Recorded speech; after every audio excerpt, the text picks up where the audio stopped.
पानी पी रहे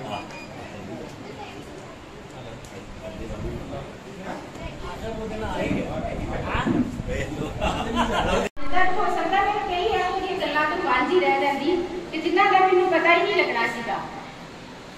साडे कोलों जिवें कोऑपरेशन दा जो भी काम जिस तरह भी करना सारे वधिया ढंग के तरीके साथ ही सीखिया, ठीक है, जो कि साडी आने वाली जिंदगी दे विच साडे बहुत काम आउणगे। ते मैं आस करती हां कि सारे अपने परिवार दे विच तंदुरुस्त रहन, अपनी जिंदगी वधिया तरीके दे नाल बिताउण ते उन परमात्मा उन्हां नूं खुश रखे, तंदुरुस्त रखे। मेरे वालों यही आशावां हैं। Thank you.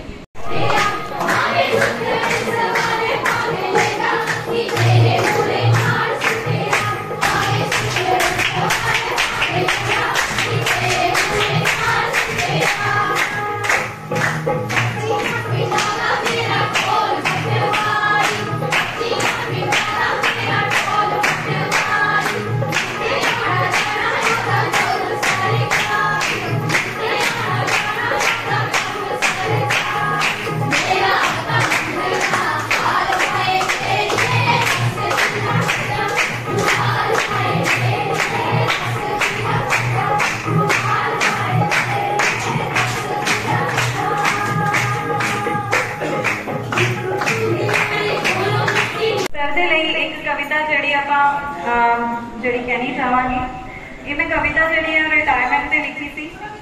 जो रिटायरमेंट होती है तो बंदा उदों किवें दा फील करता है, तो कुछ शब्द जोड़े ने वो मैं पोएम के राही तुहानूं डेडिकेट करांगी। दौर फरमाया जी, दौर सुनहरा हुण शुरू होया है, दौर सुनहरा हुण शुरू होया है, एक नवी सवेर का आगमन होया है।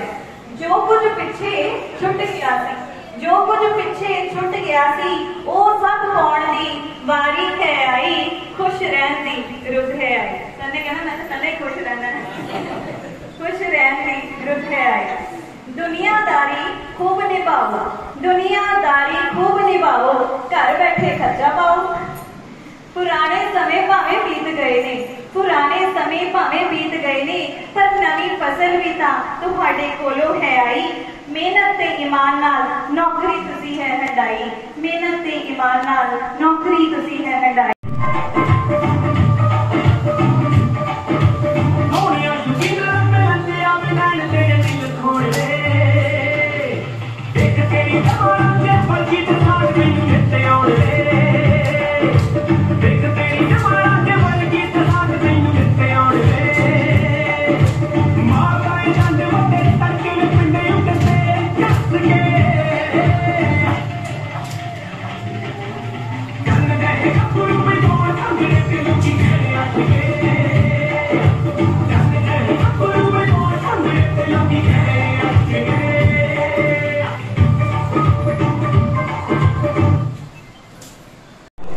सतगुर नज़र करे वो सच्चे पातशाह की सच्ची जो ओट आसरा जो मेहर हुई है।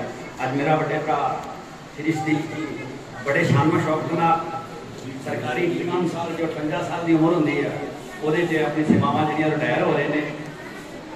इन्हों बारे सारी शख्सियत ने सारा कुछ दस दिता वैसे, और मैं तो सोची जा रहा कि एड्डी जल्दी दिन आ के नहीं गया।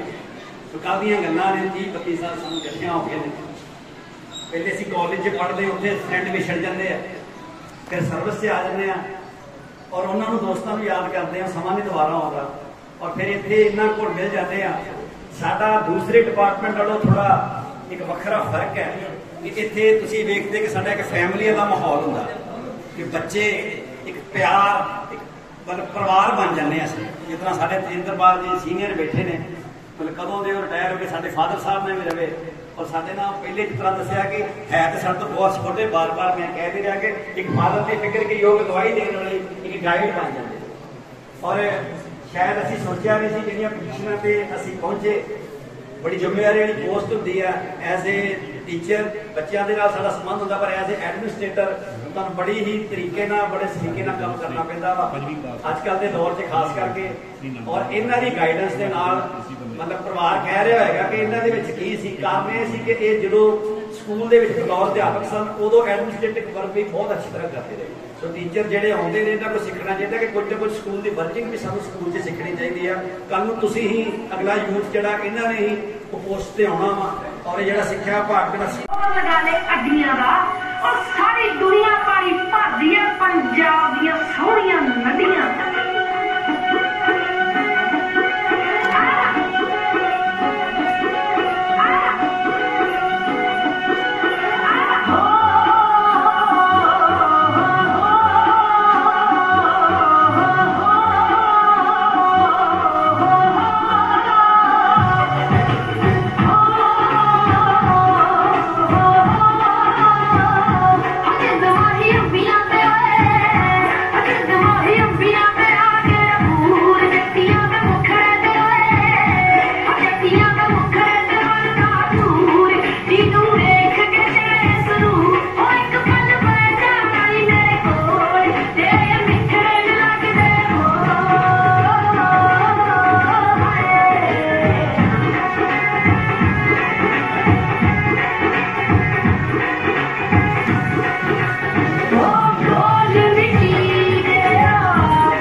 सब तो माफी चाहूँगा क्योंकि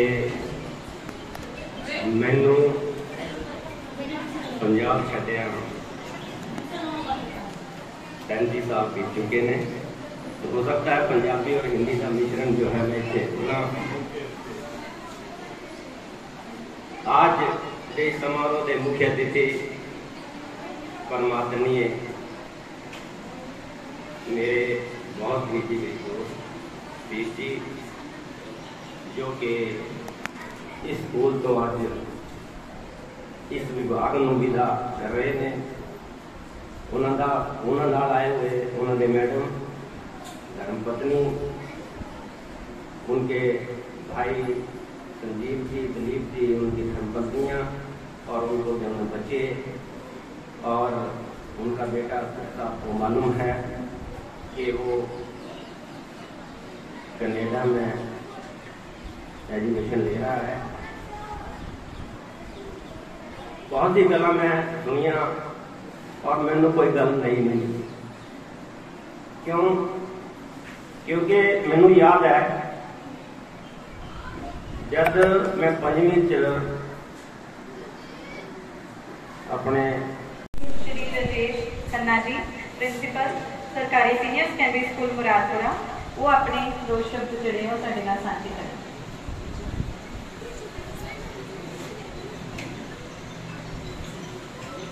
Thank you, madam, for providing me some time to share my views of Satish Kumar ji. So, आज के जेड़े साडे मेहमाने खुशी प्रिंसीपल सतीश कुमार ते मेरे बड़े भाई साहब आज उन्होंने रिटायरमेंट है। इस मौके पर उन्होंने मैडम उन्होंने परिवार के सदस्य ਵੱਖ-ਵੱਖ स्कूलों तो आए मेरे प्रिंसीपल साथी मुख्य अध्यापक साथी ते ਵੱਖ-ਵੱਖ स्कूलों तो आए मेरे अध्यापक साहिबान ने वो अज इस प्रोग्राम में शिरकत कर रहे हैं। जिवें कि मेरे पहला जोड़े बुलारे ने उन्होंने श्री सतीश कुमार जी बारे अपने सारे विचार रखे ने। सो उन्होंने बारे जिस तरह के साढ़े पोलिटिकल साइंस के लेक्चरर ने गुरप्रकाश जी उन्होंने कहा भाई शब्द का जोड़े है मुक जाएंगे पर श्री सतीश कुमार जी के गुण नहीं मुकते। ये बिल्कुल सही गल कही है। सतीश कुमार जी नाल मेरा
लंगोटिया यार कट्ठे असीं पढ़े महात्मा स्कूल तो 5वीं तो लैके लंबा समा और बड़ा सुख दुख का साथ रहा है।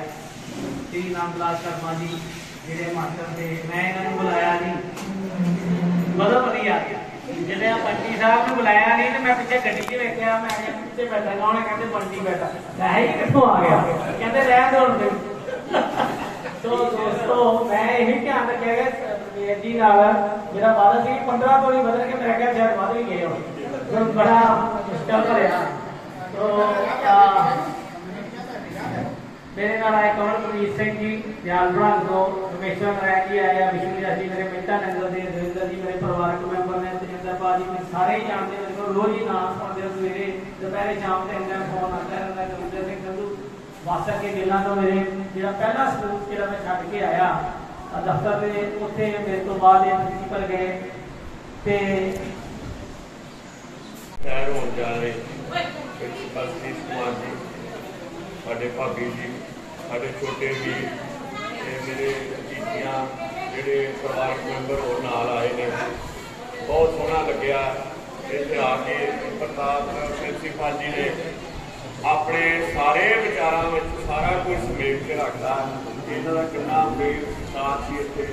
मैं बहुत ही लंबी स्पीच नहीं देनी कि मैं इन्होंने दसना कि देखो भी मैं इन्होंने कोई लफ्ज़ कह सकना कि धरती ने सानू कोई निखेर नहीं सकता, उससे अभी कट्ठे जा नहीं सकते। मैं एक बारी की गल है कि जो मैं ऑफिस में सा कि ये मेरे को बैठे सी एक टीओ साहब सन मैडम, उन्होंने कहा जी तुसीं इन्हां नूं क्यों सद्दिया संडे नूं? मैं कहा ये मेरी मदद लिए आए ने इत्थे अज। ते उन्होंने उधर मैं लफ्ज कहे सी, मैं कहा कि मेरे रिश्तेदार ने, धरती ने सानू कोई निखेर नहीं सकता, उससे असीं कट्ठे उधर के मैं लफ्ज 2010 के या 9 के या 10 के ने, तो मैनू वो लफ्ज आज पूछते आ तो मैं कहती रिश्तेदारी घर रखो। मैं कहा मैडम वो मेरी मदद लिए आए ने, ना कुछ इतने लैन आए ने, इन्ना कि इन्होंने डेडिकेशन सी कि छुट्टी वाले दिन भी मेरे 15-20 दिन काम करते हैं। मैं इन्हों की धरती का रब कहना, ये कह के नाम से क्या करो, मैं कहूँ जो काम ही थोड़े रब वाले ने, ऑनेस्टी सब तो वड्डी गल है, सिंसैरिटी सब तो वड्डी गल है। मैं बहुता लफ्ज ना कहना, अज जिन्होंने बधाई देना ते कामना करना कि ये मेरे नाल जुड़े रहणगे ते मेरे नाल टुर ते अगे जाते रहणगे। Thank you.